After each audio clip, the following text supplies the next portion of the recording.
and I go, this is going to be interesting. I really don't know how all the screens are going to go, but I'm just going to go here and do a run as. Okay, so what I've done is I'm going to start multiple processes, and one of them is I'm going to get rid of this window, and let's go and run a server first. This is the console for the server. Okay, let me run 3 users, Alice, Bob, and Kathy.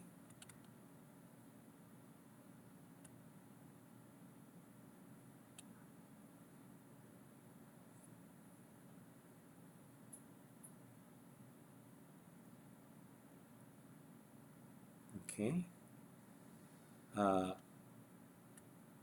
Maybe I'll just run 2 servers because two clients because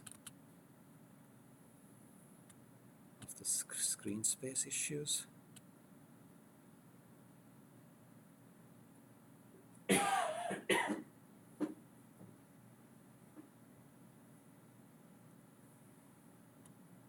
Okay.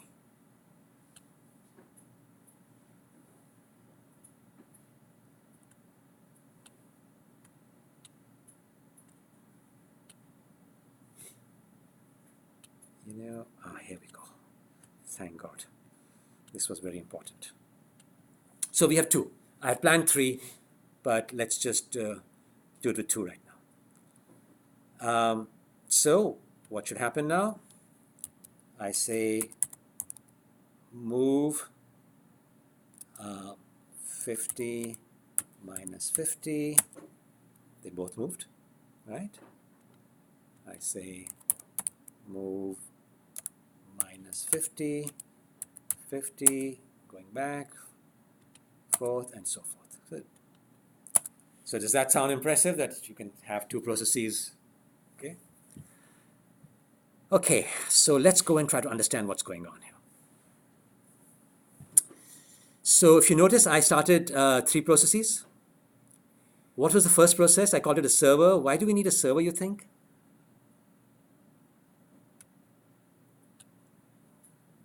Running the shared state. Synchronize them. So run a copy of the state in the server, you're saying?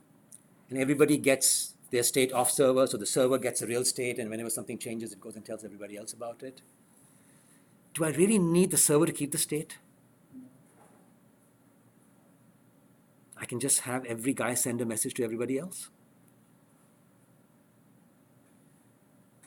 So why do I need a server?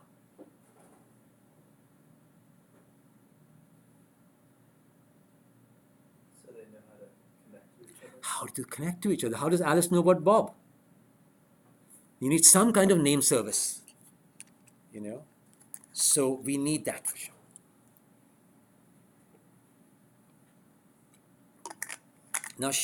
Now, can you see the server providing some other role besides just providing session management?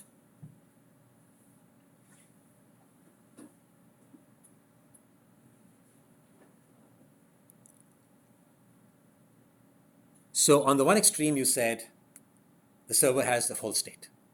You said no, maybe it's not needed.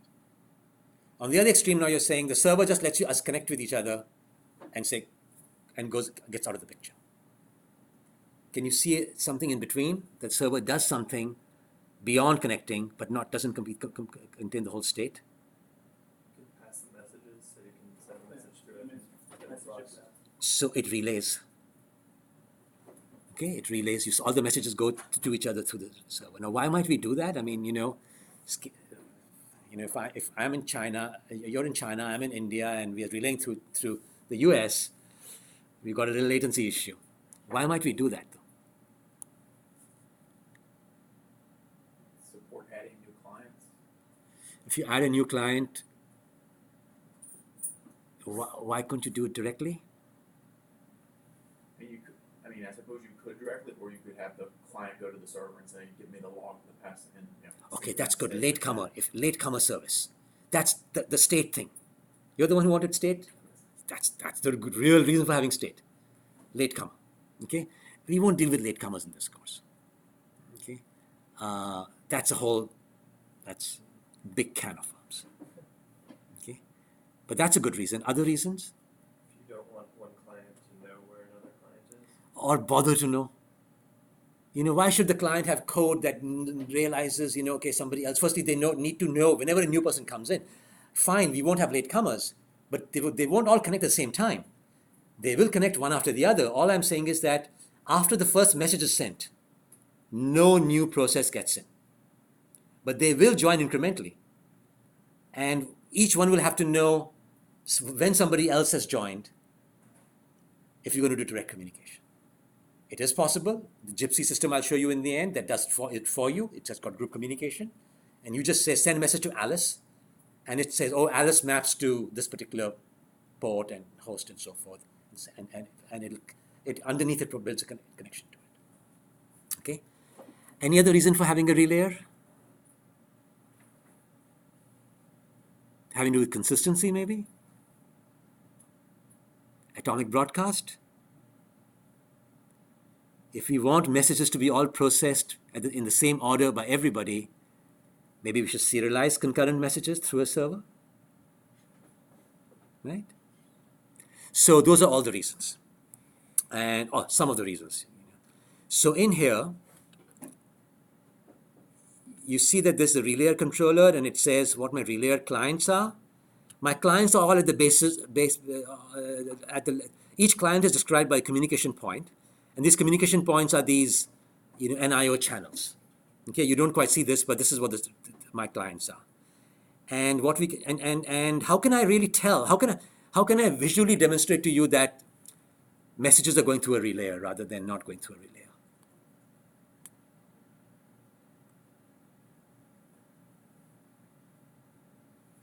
Print them in the server console. Print them in the server console. A little better than that. He's a graphics guy, remember. He doesn't like consoles. I'm going to do this. I'm going to say wait for relay.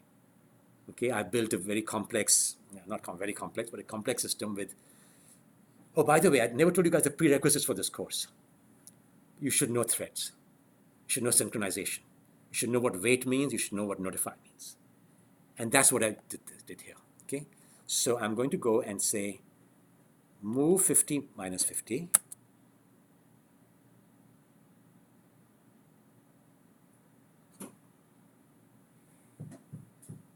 Maybe it doesn't work here. Let's do wait for send.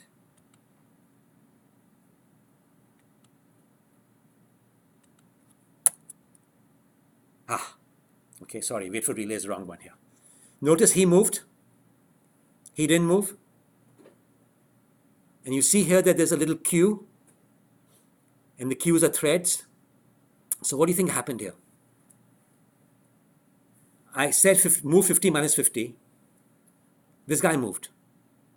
This guy hasn't moved. I see something in the queue. So this must mean that, it means two things. It means that my local messages are... not sent to Bob's. Sorry? This message is not sent to the other one. Not related. No, it will come eventually. Here. Yeah. Here we go. Okay, and this queue is gone. So what does it mean? It means that I don't wait. I'm using the relayer only for convenience sake. They just go and route the messages to the server.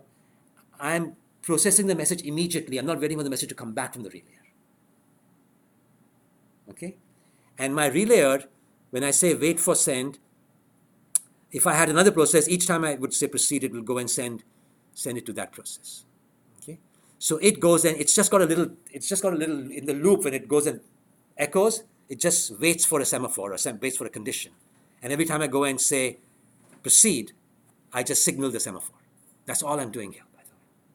And you don't have to worry about it. You can do on the console, you can have a little system.out, you can just read user input.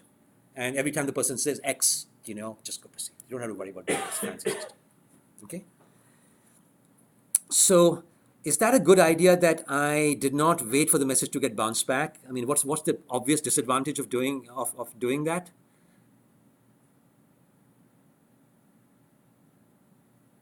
of waiting to bounce back? It's more responsive. It's more responsive, right? That's the advantage. That'd be the advantage. But the downside, maybe you would lose some kind of the thing about concurrency and Some issues might arise of consistency. Can you imagine in this task that arising? yeah. What could go wrong? Well, your local could instantly update, and then one of the other processes takes a second and they could get out of sync, right? So, and in what way, in this particular example, can you see how that might happen? What exactly might go wrong? So one moves out of the path and then the other says take a cupcake. Then Very good. Yes. So, I lost my window here. Send, receive. Everything became smaller. I have to go. Okay, let's see whether I can do it without. There's a way that I can add a delay here, and I'm just trying to find the control window. It's somewhere behind it. How can I go behind a window? Anyway, let's just go and do this. Let's go and how should we? What should I input right now? I want that condition to happen. So I should make him move out, right? And his message, yeah, that's what we'll do. I'll make him move out, right? He hasn't gone. In the meantime, I'll make him eat one.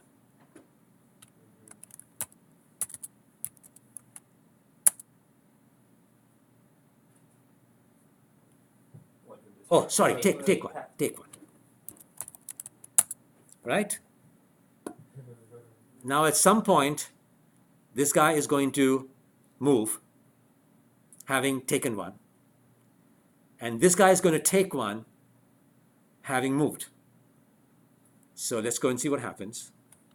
He's moved, right? Cannot take cupcakes, right? So we've gone out of sync, right? And what can we do to fix this problem? We'll do exactly what I said we could do. I'm going to now not connect my command processor to the simulation. Okay? What happens now? Let's see. I say move minus 50, 50. Notice, well, we don't know. But he didn't move either.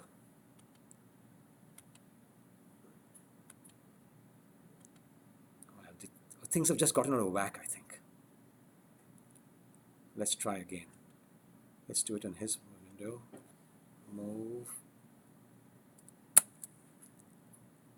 Oh. Sorry, there are just too many windows. I had to do this in every... What happened was that I went and disconnected the simulation here. We'll do it in the next demo. Huh? I'll have more control of the windows. I'm just losing all these windows here. But...